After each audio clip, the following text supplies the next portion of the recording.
Hey guys, Mug here with you again.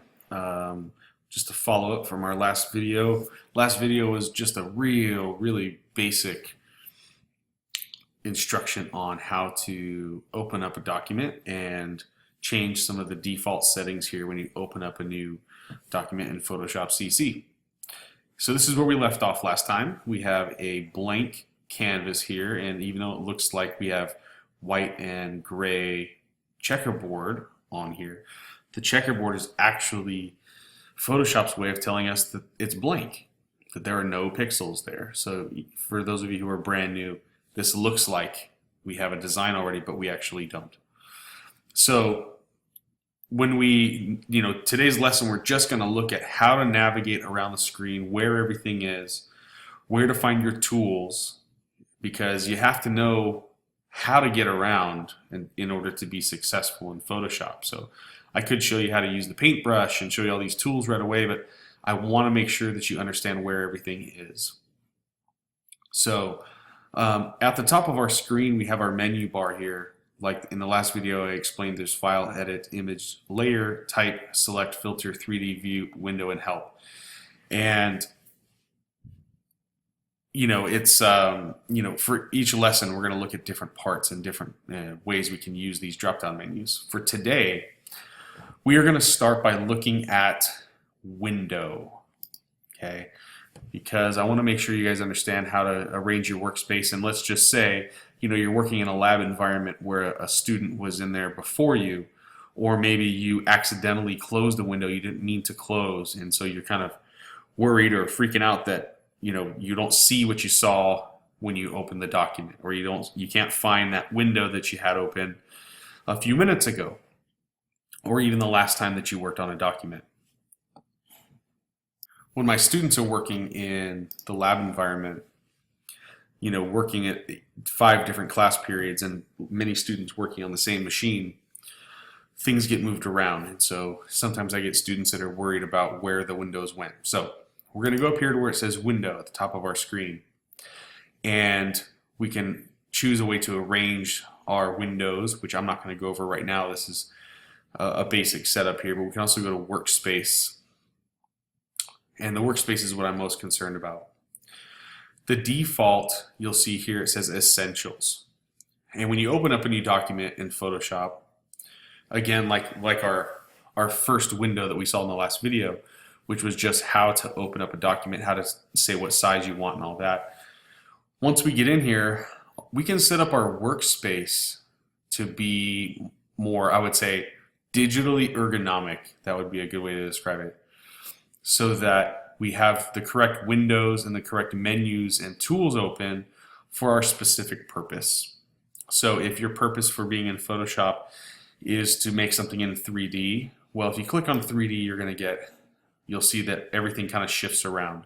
So we have our 3D menu open over here on the right, and some of these other windows closed out. If I go back up here to Window and the Workspace again, you'll see if I go to Motion, so we're creating a timeline video or something like that, we get the timeline tab or the timeline palette that opens at the bottom of our frame.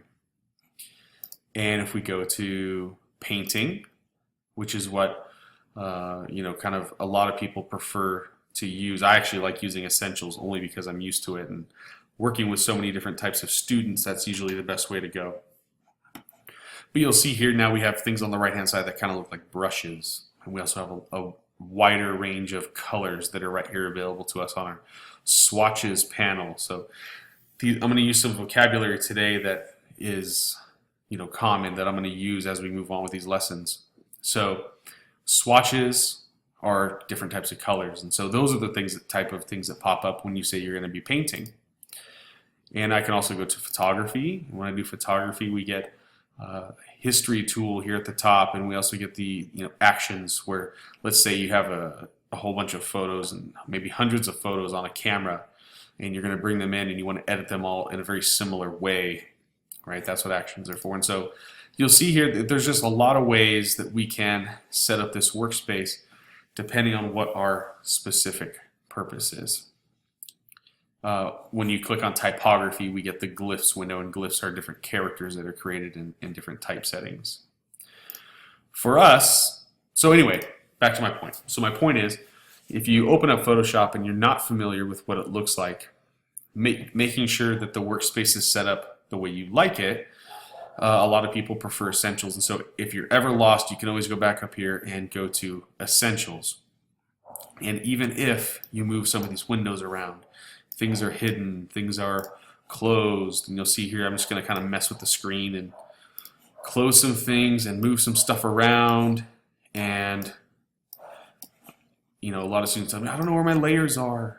So what we're going to do is kind of bring them back to what they're comfortable with. Go back up here to Window, go to Workspace, and you can always go to Reset Essentials.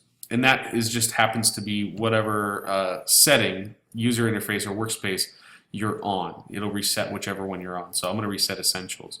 But the same thing works if you are working in painting and you close a whole bunch of windows or move things around and make yourself unfamiliar with where you are. You can always go back up here to Window, Workspace, and Reset Painting. You can also set up your own workspace, which is really nice. I prefer to have certain windows up and open, so say like my layer palette.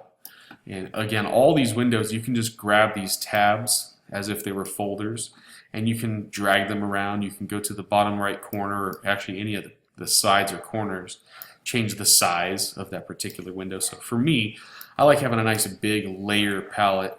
Sometimes I call it a palette, sometimes I call it a window. So forgive me, but I like having a nice big layer palette, especially when I'm working in lots and lots of layers. So I can actually go up here to Window, Workspace, and I can say New Workspace. And the new workspace I can rename. So of course I'm going to call it Mugs Preferred.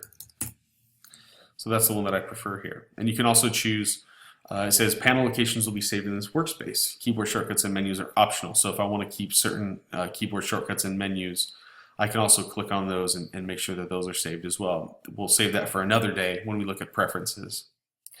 So I'm going to click on Save. And then again, if someone else comes on the computer and they want to go to Essentials, right? They're going to work on Essentials.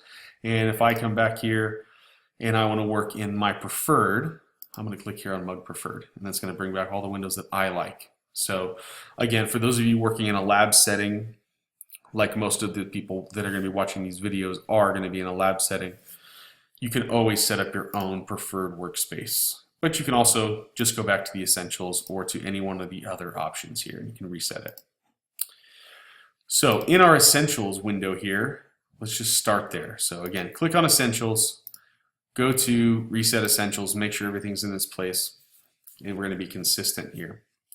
On the left-hand side of our screen, you're going to see that we have this bar with all these kind of crazy looking tools, especially if this is your first time here in Photoshop.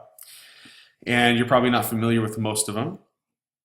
You'll notice at the top, and again, I can always grab the top of this window or palette, toolbar, whatever you want to call it, and I can move it around to be kind of where I want it to be.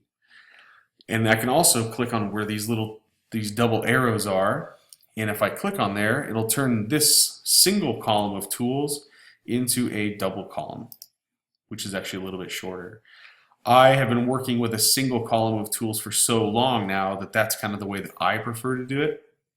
And as I go on to future videos and demonstrations, I'm probably going to have it set up this way.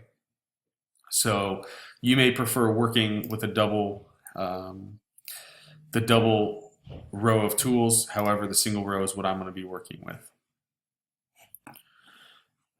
Okay, so that's your toolbar, and on the right hand side of your screen toward the bottom we have our layer palette, and that's the second, I would say maybe the most important thing that we can use here in Photoshop, because Photoshop is actually based on layers, and that's what makes it special.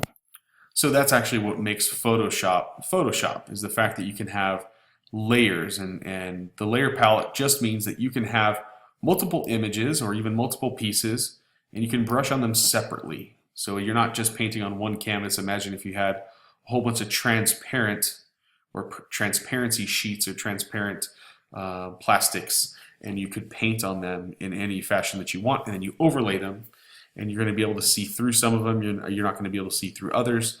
and you're going to be able to have this layered effect. Well, that's essentially what we have here in Photoshop.